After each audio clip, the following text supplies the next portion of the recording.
Today we're going to look at one of the most common drywall issues to be found in the home, and that is namely the doorknob hole. So I'm going to take you step by step through how to repair this and get it done in a single day. So let's get started and get a closer look. Well, as we can see, the doorknob did not go all the way through the drywall, but however you can see with my thumb that it is bouncy, so which means there's air behind it, so we're going to have to dig it out and see what we got. We want to basically clean it out.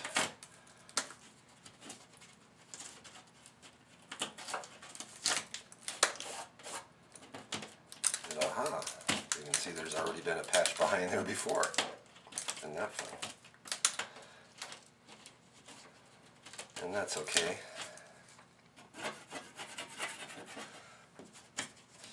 What we will do, what we want to do is try to make everything fairly flush.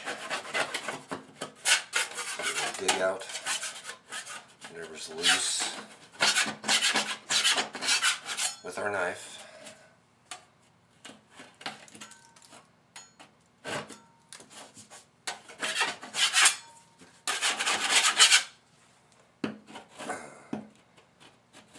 Take the back of the knife to get more of the loose stuff out.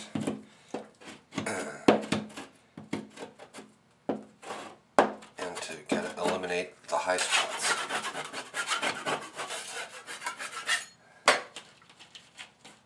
So I'm not going to dig this all the way out with a knife or a saw and replace the rock. We can work with this.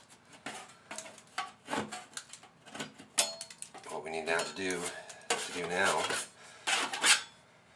is make up some mud and pre-fill this and tape it, top it, skim it, and it will be good to go. Alright, the first thing we're going to do is pre-fill the hole. And you can use the regular pre-mixed drywall mud that comes in either a pail, a bucket, or a box, but it dries naturally, so it takes about 24 hours to dry. And as I mentioned at the beginning of this video, we're going to try to do this all in one day, in fact just a few hours.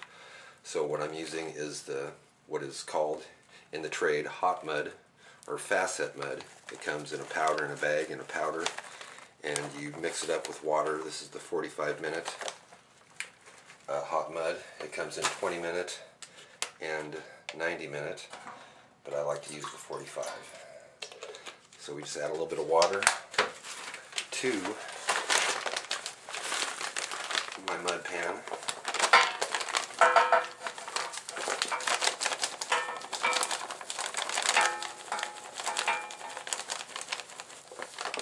Add some powder.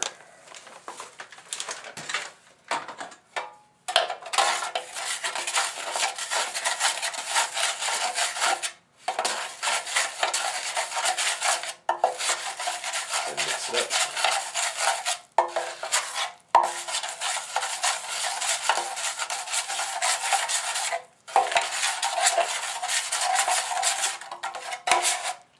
Now for pre-fill we want to make it fairly thick too, so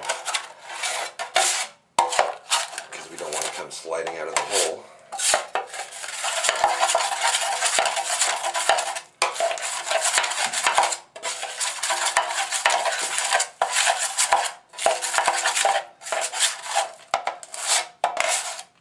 So this is definitely nice and thick.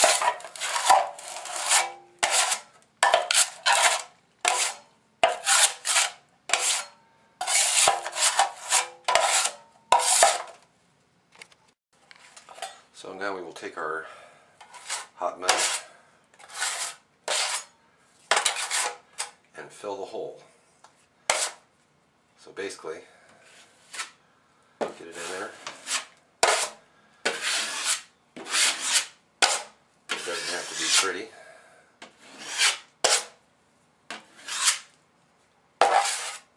But because it did have the fiberglass tape, we want to make sure to get it in there.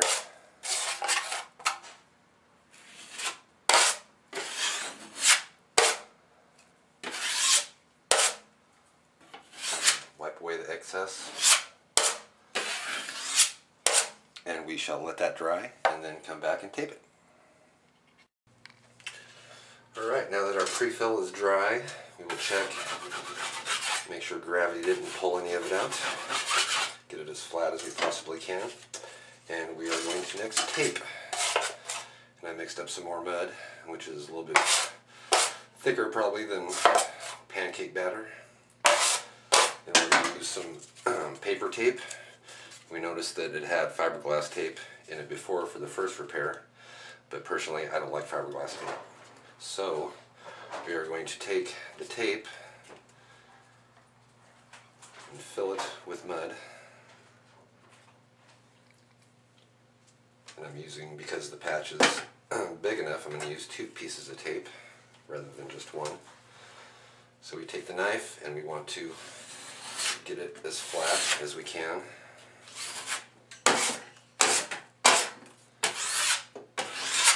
And you notice I'm pulling at almost a 90-degree angle.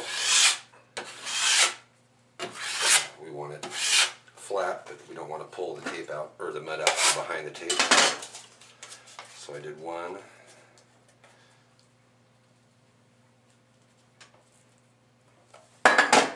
And now I'm going to do the other.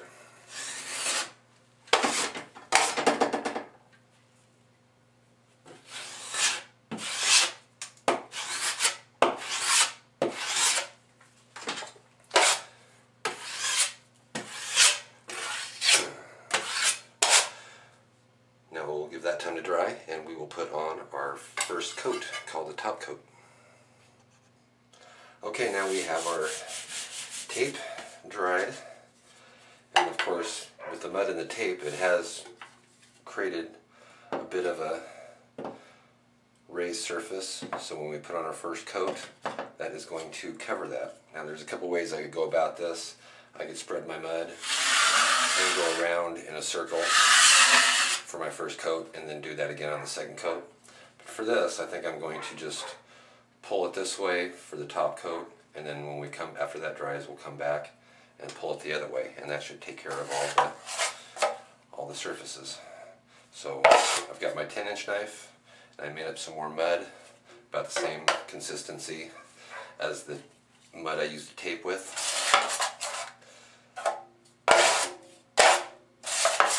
And I'm going to grab some mud and put it over one side, and then the other. And with my knife, the corner of my knife, I want to feather the edge.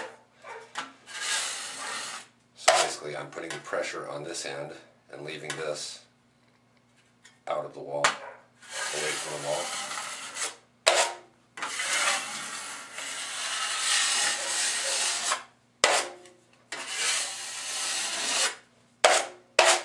And then once I have the edges feathered, then I will pull it. And I don't want to pull it too tight. I don't want to pull the mud off. I don't want to pull it too level, too close to the wall, because it'll be too much mud. You want to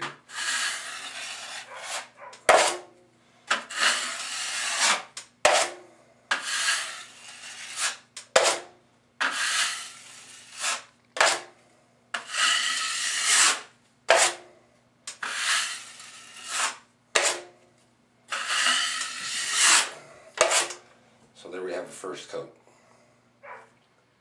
So now our top coat is dry. I'm going to take my knife and lightly scrape over it to get any bubbles and the little ridge line that was created here in the middle. Now in the first coat we hit this side and this side of the tape. Now we're going to do this side and this side of the tape. So once again, I've got some mud made up.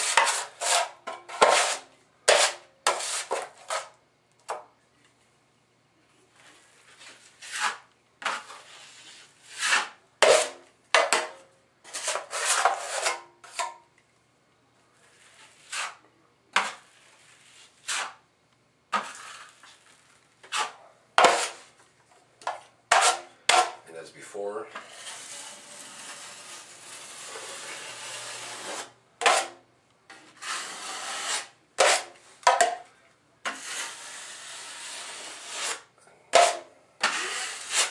care of the edge, and then I'm going to pull down, and you pretty much want to keep, and we're basically just trying to fill the area needed.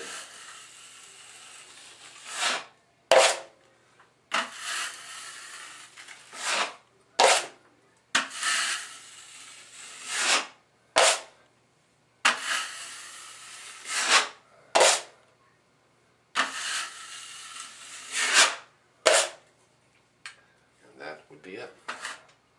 Okay, so now our skim coat has dried, set up anyway. So we're going to do like we did last time. Take the knife, get rid of any high spots. There's some bubbles, which is natural.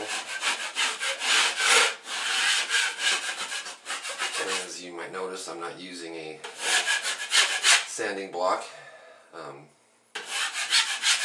And if you do this right, you don't really need to. But just if you have one or you feel more comfortable using one, then it's all good.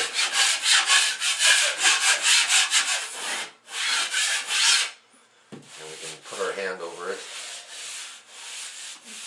and you definitely would be able to feel if it's got any lumps or bumps or high spots or valleys. And about the only one I can feel is just a little bit right here, but not that you'd ever see it. I made up some more mud, and we're going to touch up. So basically, with touching up, all I'm doing is getting rid of the bubbles,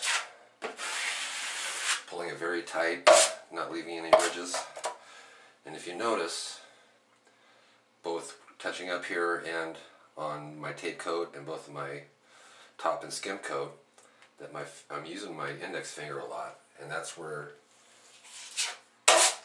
really, that's the big drywall trick right there.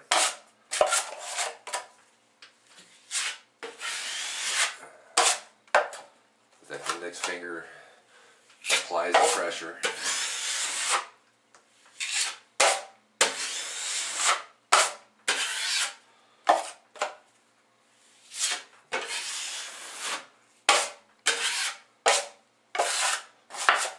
Skim over the whole thing.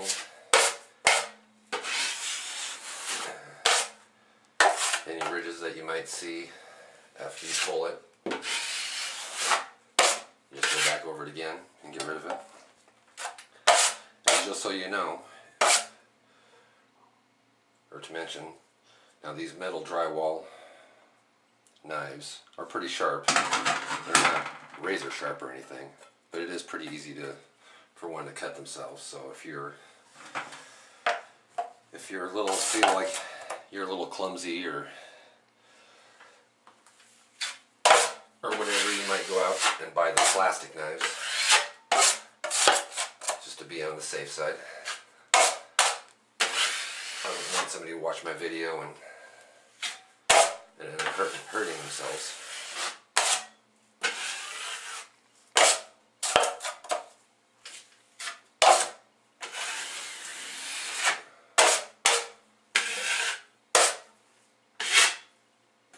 So that is pretty much it. And give it a good day or two to dry. I mean, the hot mud actually sets up in 45 minutes, but it doesn't cure. It takes about a day to cure. So if you give it about a day to cure and then come back and do your primer and your paint coat, and of course I saved some of the original garbage, so you can use that if you don't have the matching color to do it. You can go to your local paint store and they'll match it up for you. But that is about it. And hopefully I will see you again for another video. Thank you.